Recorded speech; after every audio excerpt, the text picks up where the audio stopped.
Okay, hey everybody, welcome. It's Docg Presents. This is my show. And I've got some more great shows coming up for you. Before we just had The Helping Hand, which is a great show. We have another great show called The Wellness Revolution, which is right after this show at 9 o'clock. I'm a busy guy. But it's always great to have people from Ablaze Entertainment or our good friend Paula Ann. She brings us so many great people. And we have a great guest tonight. His name is Kieu Grisby. He's a singer, songwriter, and choreographer. Let's welcome Kieu. Kieu, welcome to the show. Hey, right on. Thank you, Docg. I appreciate that. It's my pleasure. So, Kieu, as we get started in this, first of all, tell me what made you get involved in the entertainment industry? Wow. Okay, so I would say having my first high, my earlier experiences in art and the arts in general. I have an early memory of my mother taking an African dance class and her not having a babysitter. So she brought me to sit in the corner, behave myself, keep still, and don't get into any trouble. But there were live drummers. Oh man, Doc, there were live drummers there. Need I say more? And I'm just sitting still in the corner. I must have been 5 or 6. And I got up and I'm mimicking the movement. And I remember my mother, she gives the look, and I went to sit down, but the teacher caught that and said, no, if young man wants to dance, let him dance. So I got to join the class. The class was rooting me up and that felt good. So I got a little tease of that. The next time was on stage with my father. He plays bass and he was playing for a well-known cover group out in the Bay Area called Pride and Joy. And they invited me. I was in the wings doing the same thing. I was 11 years old now. And when I stepped on the stage, the way the audience had praised, it felt so good. I knew that I wanted to return to the stage. So that's what drove. That was the motivation. Wow, that's an interesting story. Wow, it's just an amazing story. So as a singer, yes, do you also and you songwrite? Tell me a little bit about your songwriting. Okay, well, as far as my singing and my songwriting, I songwrite and I do private projects. I do some ghostwriting for a few artists and some behind the scene labels. And I do personal things for myself. As far as my entertainment career, I've toured and worked either behind the scenes or next to, say, for instance, I've toured with Chaka Khan, not as a singer. Chaka Khan, I love her.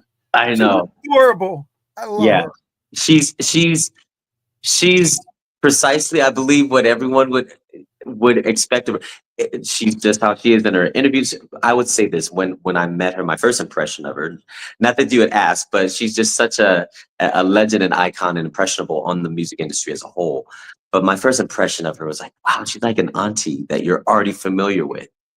Yeah, beautiful, beautiful artist. But I'm currently living in Las Vegas and performing and doing a couple of tribute shows. So we could talk about that a little later. So my plate is pretty mixed. I have quite a smorgasbord of things that I'm doing with my talents. But that's what I love about entertainers, because they're just not one way. They do so many other things. We wear so many hats. As like I'm a singer songwriter as well, and I'm trying to write for different projects and movies and TV shows and stuff like that, and people that want to sing my music. But again, I learned from guys like you. I learned from other people that I've watched over the years in the 60s and 70s and 80s that I've said, oh my God, I would love to write like that person. And it just comes out, right? You just like you're kind of like breathing that person's air. Mm-hmm. And it's an incredible feeling, because when you do what you do and when you songwrite, I personally do the song lyrics first, but some people I know do the music first. And I don't even know how that happens, because I can't do that. I got to do the lyrics first. What do you prefer? So once upon a time, I too felt the same way, having the lyrics, because then I had a connection to the story, Right. right? And there was this one time I had a very beautiful organic experience with, I had done a red carpet. So, oh, actually, it was with a few artists from Paula from Ablaze. We had a red carpet event in Hollywood. I didn't know everybody. We had dinner together, and there was this odd. Just because you're hanging out together doesn't mean you're vibing and connecting. There's a lot of things happening, but we could tell we wanted to. So after dinner, everyone had said, "Hey, so what are you doing? What are you doing?" "Oh, we're going over to the studio. You want to come? You want to come?" "Sure." So I find myself going to the studio with all these artists, a couple producers. There was some. There was a mix of artists. Okay, there was a mix of us. We're in the studio. They put on a track, and we sat quietly. And in my mind, I'm thinking we're just vibing to music. I turn and I see people pulling out notepads and start jotting down lyrics and spinning things across the room. And I was the only one sitting there. I said, "Oh, hold on a second." So I started feeling inspired by their energy. And I came up with a couple of lines. And before you know it, was this we had produced an entire song in under 15 minutes, written everything. And before you know it, a girl was in the booth singing it full voice. So that experience was magical, and it gave me an expansion of the mind to accept, okay, there's different approaches to this thing. Now when you write, what do you write? Like a certain genre? Do you write a certain type of sound? Do you Ooh. write by what you like or what other people like? Because there's so many different ways to write. There are, Or it's, is it all of them? Because I do all of it's them. all of them. It's all of them. There's been time. I remember the first time this this vibe and these lyrics Mhm, came to me, and mhm. I looked at it, and I couldn't help but keep singing it as a country song. Yeah, and that just happens, right? Because of the way the lyrics come out, Hmm. actually identifies the song the way you want it to go, and it kind Yeah, of like has its own path. yeah, yeah. So it happens. There was one very weird. Now I'm not going to say, "Oh, I'm anything," but there was one time I was dreaming. I was listening to the radio, and the song that was on was really, really catchy. And when I woke up, I had this yearning to go look up this song because it was in my head right away. So I opened my phone, and I realized, oh, that song doesn't exist. That's Hold on. So I opened my voice recorder and started humming the song and the random lyrics that were in my head. So I was extracting it out of my dream before I could go back to sleep and forget. So it's very interesting how it can happen. Other times, as we know, just with any type of writing a book, writing a script, it can be dry and like, come to me, please. But it doesn't happen on your beckoning all the time. And that's an incredible feat as well. So tell me about your influences. So you mentioned Shaka Khan. Now you have a Mhm. lot of different influences too, because we're going to get into your choreography in a little bit too. Yes. My musical influences are, oof, as early as Sam Cooke. That's my foundation. My mother listened to her mother's music around the house. So Yeah, my mom, same way, same yeah, way. fist bump through the phone, man. Absolutely, brother. Yeah, Sam Cooke, it was the earliest, and then we move into, we can say Motown in general. I had the Motown Christmases and the like. As I matured, I got into some of the ensembles in the group. So Take Six, Manhattan Transfer, Oh my God, yeah, but we started to advance my jazz ear. Oh, yeah. Manhattan Transfer. Ah! And I love them. They're amazing. I still amazing to me. The vocal harmonies to me in a song, I kind of, if it doesn't have vocal harmonies to me, it just kind of makes the song even better. It's like what's good makes it better type of thing. Mhm, mhm. It's like cake without frosting type of Okay, thing. good, right. You know what it is? This is a show producer and music producer and drummer. He himself, he put it this way. He said, especially nowadays, the musical voice, people are using the voice as the next instrument. Yes, we know the voice is an instrument, but now it's about creating even some of the undertones, or where you would normally maybe put strings, you put these tight harmonies or little skit, I scats love that. and Yeah. things, under, which is something that groups like Manhattan Transfer and Take Six and many a cappella groups are really home in on. No, I love that feeling too. Again, to recreate or create something new or recreate something old for new generations. Because Yes. you got, as a singer songwriter, you got to remember there are people that have either passed away that remember the music, but there's also people that are growing up that never heard the music, That's and very that's what we got cool. to focus ourselves on. Because if the people that passed away, unfortunately, they're gone, they're not going to be able to hear it anymore, other than through whatever. Mhm. But these new people, that's a whole new audience to gravitate to, and Yes. a whole new audience that's going to hear your music for the first time, and their response is going to trigger your next move as far as either music or whatever you decide it to be, whether it's a show or TV, whatever it is, or even a book. And Right. your reaction to that is going to create more reaction, other things. I believe in manifesting what you want through what you like and love, because it's not a job. And at the same time, creating that manifestation to come back to you. And that's Yeah. what manifestation does. It comes back to you like an echo. Yeah. Yes. And it only works if you nurture it. Well, yeah, absolutely. You put a garden in the ground. If you don't put water on it, it doesn't grow. No fruit. Give it sunlight, it doesn't grow. So tell me about your choreography. Oh, What do you choreographed?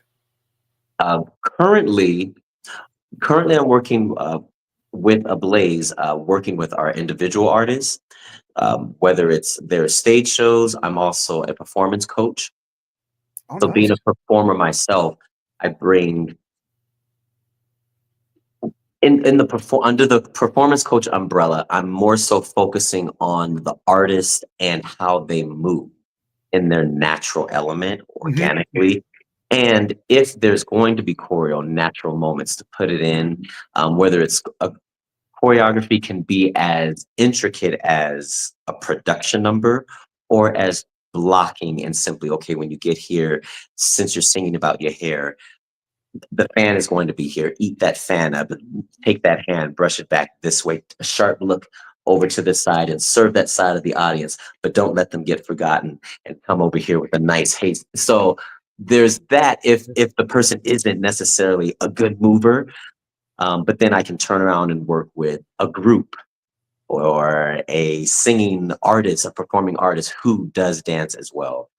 So yeah, musicals, the span, just the range is all over. I still teach with to little kids, our youth. I have teenagers, so it like as you said, we find our avenues and our lanes, and I enjoy every single branch of opportunities that I get to use my arts, express them. All right. Well, this is going to be a tough question for you Okay, then. good. Um, Give me your influence for a choreographer, because there's thousands of them, Oh boy. or a musical that you choreograph from. Ooh. I know it's probably the hardest question to ask, because they're like, again, it's vast. But Mhm. if one significant, show said, "Oh my God, this is exactly the show that I'm choreographing from. This is the type of show that I'm trying to emulate, and my influence is this," what would it be? There is an artist named Corey Action. Corey Action is a visual innovator, Mhm. and he's out of the Bay Area. And I recall first thing with his pieces and thinking how strange but so cool that he's telling the story. Not to say that no one else tells a story, but he had a quirky approach, in using lighting, using sound effects, and not just, oh, music. sometimes having a super long intro that keeps you on edge, wanting more. There's a piece of you that goes, okay, is this what the piece is? And then you realize, oh no, they're taking me on a journey. So he's definitely one. Uh, there are those in my local community as well that I look up to. Beto, Nico, also Travis Payne. Travis Payne is, he's worked with Michael Jackson. Mhm, mhm. And very inspiring. And I look to always find personal critique of myself. One thing that Travis works on and strict on, it comes from that old school lines, sharpness, clean. Every moment is a picture. If you're going from here to here, make sure you get there. We don't want to see the blur. So Yeah. yeah, I inspire to but Frank Gatson. Ah, Frank Gatson. See how they're all coming to you now? That's Yeah, they're all coming to me. Oh yes. It's just so yeah, he's worked with, for those that don't know who Frank Gatson is, he's worked with the likes of Beyonce, Brandy, oh yeah. In Vogue, and the list goes on, and New Edition, and a lot of the old school, but there's something that's just clean and pristine about the way that they articulate art. And you're generally a young guy, so you still are just touching where you need to be right now to get where you're trying to get. And I wanted to ask you that question too. Have you gotten inspired by anybody, that a celebrity that you met, that you want to share a story with us? Wow. The first story that comes to mind is I discovered this artist on a soundtrack. It was one song. It was the name of the song was "Let's Stay Together" by Eric Benet, Mhm. and very, very soulful. It came in with this organ. Have you ever experienced hearing a song for the first time and didn't get but three measures in, and you said, "I know I'm gonna like this song." Oh, it's all the time. I mean, I'm a music producer, but I run a radio station, and that Yeah. happens to me all the time. It's like I Right. instantly fell in love with the song in the third note. Yes. It's just the energy, it's the Yeah. vibe, it's the Yes. feeling, it's the Yes. sound, it's Yeah. where it's at, it's just who's singing it. I mean, Yes. there's so many different factors. Oh, and as it drips in, you're like, "Oh, it's falling into place." Well, Eric Getting Benet did better that and for me. better. Oh, it's better and better, right? There's the build up, the bridge, the story. It was Mhm. an eargasm listening to him. My gosh. Yeah. And I also related with him vocally. There's this old school, new school, soulful adaptation that he has that's very fluid. He goes in and out of his chest voice, rasp, head voice.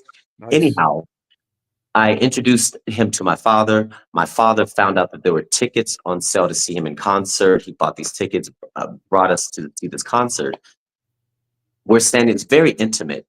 At one part of the show, he opened up, he had live instruments, so he opened it up for this certain part of the song to just loop. It was a old Sly and the Family Stone song, "If you want me to stay, I'll be around today." I Yes. mean, so he covered that song and funked it up. Well, he says, "Hey, do we have, I know this is Oakland, California. Do we have any singers in the house?" Now, I had been in the audience singing with our intimate table and clapping earlier in the show. And Mhm. so our immediate circle knew that I had a little voice in there, but this was, let's just put the, Eric Benet is a ladies' man. He had so many beautiful women there. So Oh, the line forms of all these people that wanted to sing, and one by one by one, they're getting up there, killing it, killing it, killing it. My dad takes his elbow and goes, "You better get up there," and knocks me off my chair. I'm literally on the floor. I'm on the floor and I look up, like, "Dad," I get up. He says, "Get up there." So I'm piecing myself together, fixing my shirt, because now I'm already, so I yeah. walk. I'm the last person. So he lets the person before me just wails, just takes it home. And I said, "Oh my God, why?" There wasn't a thud.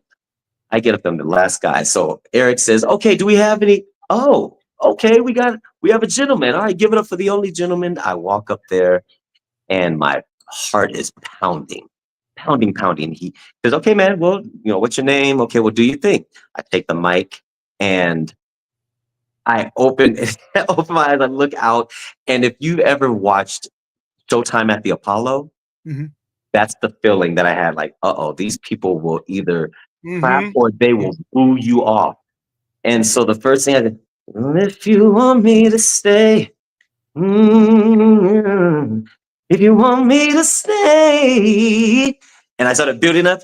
If you want me to stay, and it was just before I knew it, I had closed my eyes and I had transported, and the band had built up, and then I was going. I started welling, going off, going off. Boom! He snatches the mic out of my hand. He said, "Give me back my mic. This is your stage. Get off my stage. You guys give it up for him." I literally forgot where I was for that moment, and that he was Eric Benet, but more or less let me home in and not buckle. Let me give. This is a moment to seriously give, Oh, and yeah. Yep. that broke through for me. Anyway, I got to meet him later, and he and I high fived and shook hands. So that was a Oh, beautiful. so cool, so cool. Yeah. So is there any celebrity that you would have wanted to meet if after they passed? After they had passed, After they passed, yeah. oh, James Brown.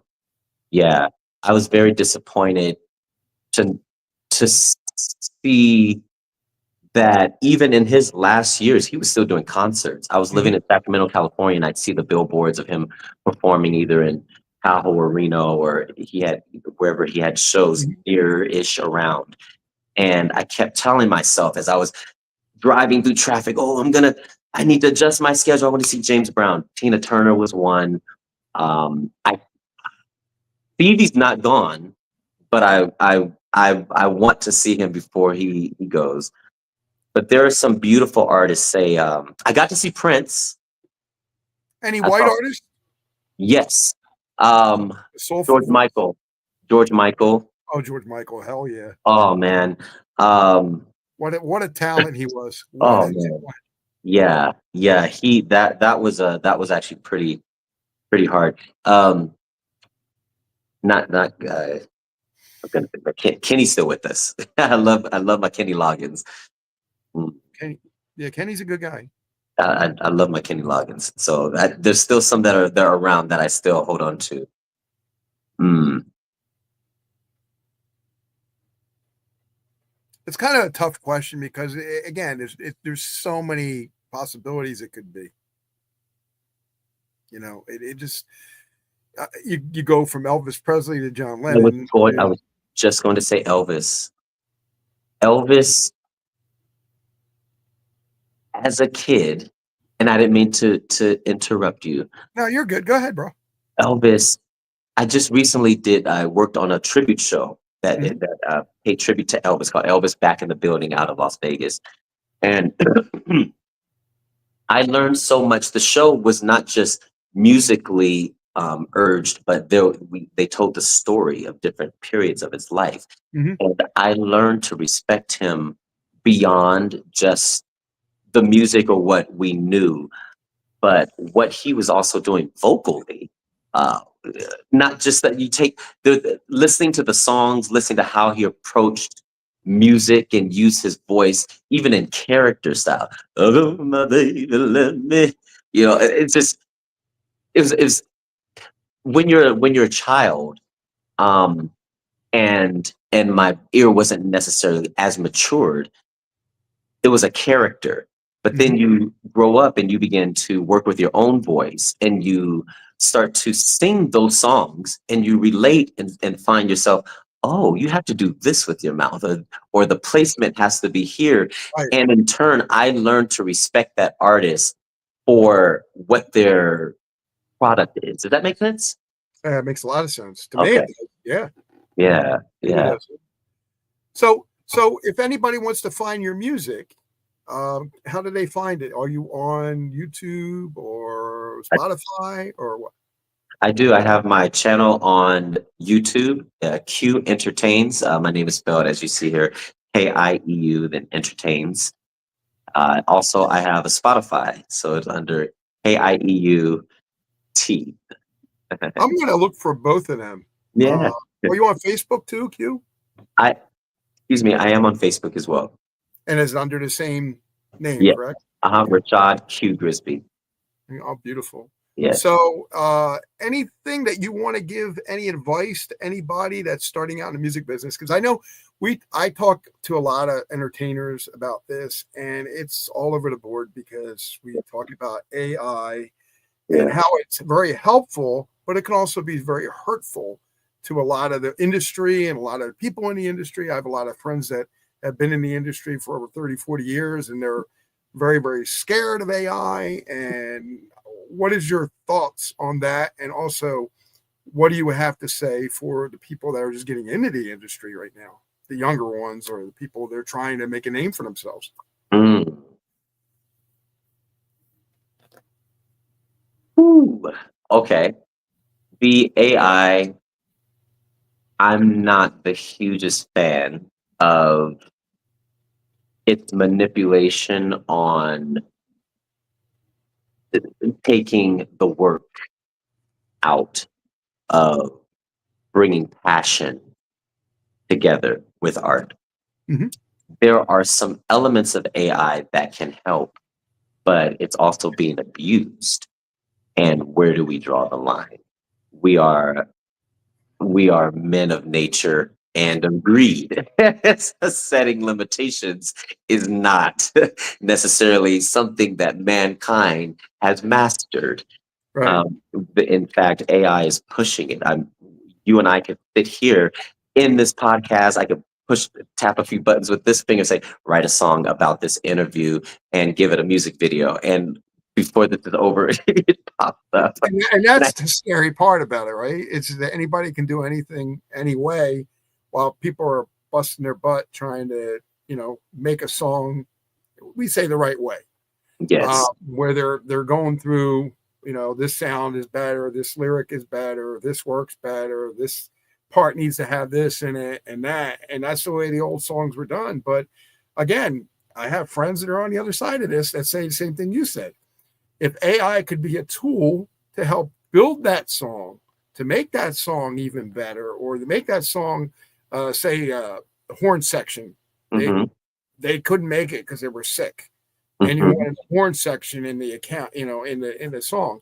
Well, you just pretty much do everything and give it to AI and say, "Here, give me a horn section." So yeah, you just pretty much said exactly what everybody is saying, but at the same time, it can be very useful to right. aid us. It sure can, and it has. And that's why I'd be a hypocrite to say that I have Oh, not yeah, used it, absolutely. not necessarily with music, but that I haven't used it in my own personal life, or assembling an outline for a presentation. So there's different ways that we can use it to benefit and or save time. But to take the passion out, the music industry as a whole isn't even the same structure, even on a monetary Right. game situation, the way that they have it situated now, from away from hard copies and into streaming.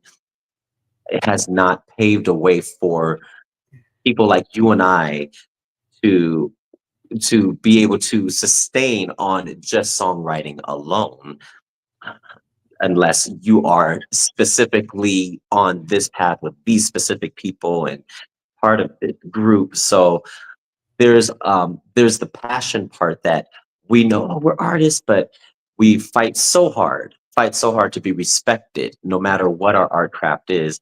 As we've heard the example before, just because a doctor is good at surgery doesn't mean he's going around performing them all over town for free. They think because we're gifted or we're talented, or we may have been more enhanced or blessed, that, oh, well, sure, yeah, of course you love doing it, come on, here's a nickel or two. Yeah.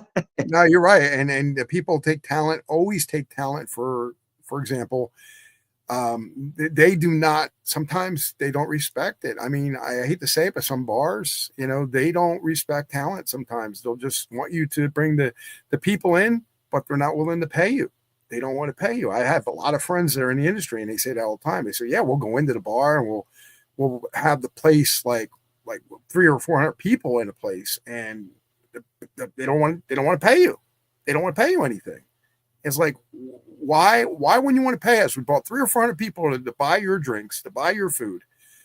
And I don't understand it. I don't understand it from their point of view. I understand that it takes a musician time to set up. It takes, because I was a road crew, it takes time to get the music organized to play. It just doesn't happen. You have to rehearse. There's so much time that goes into it, and the value that you're bringing is so much more than just somebody playing it on a keyboard, or somebody not just keyboard, but playing it on the computer. That's the way I look at it. You're paying for the musician's time. You're paying for them to be there. You're paying for the presence of them. And the least you can do is give them something, per person or whatever, who's ever in the band. That's the way I look at it. If I was a bar owner, I would look at it from that point of view. I think it's more than just looking at it with, I'm going to stamp hard on that, Docg, that whether it's a bar or a stadium or it's disrespectful. It's outright disrespectful.